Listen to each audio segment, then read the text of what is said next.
এক নোয়াখালীর লোক ভুলবশত অন্য এক নম্বরে 1000 টাকা রিচার্জ করে ফেললো।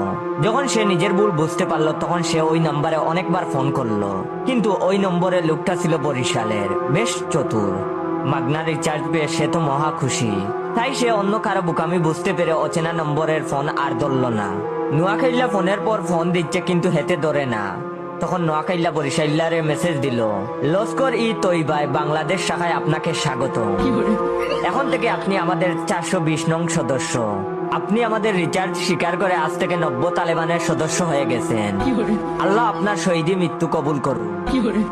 আর জনাব, সতর্ক থাকবেন, দেশের ডিবি এজেন্টরা এবং বিদেশ থেকে আমাদের উপর কড়া নজর রাখছে। আপনার ফোন খুব সাবধানে ব্যবহার করবেন। কোনো অচেনা নম্বরে কারোর সাথে কথা বলবেন না। তবে আমার নাম্বারটি সেভ করুন।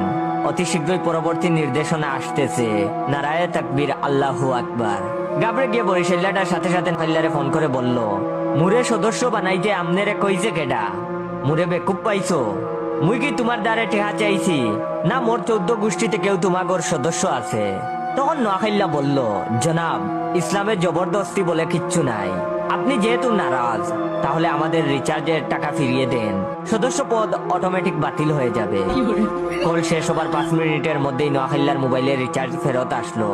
নোয়াখাইল্লা এবার আবার মেসেজ পাঠালো, ও মনু, বেকুব কি মুই না তুমি, আমি কিন্তু নোয়াখাইল্লা।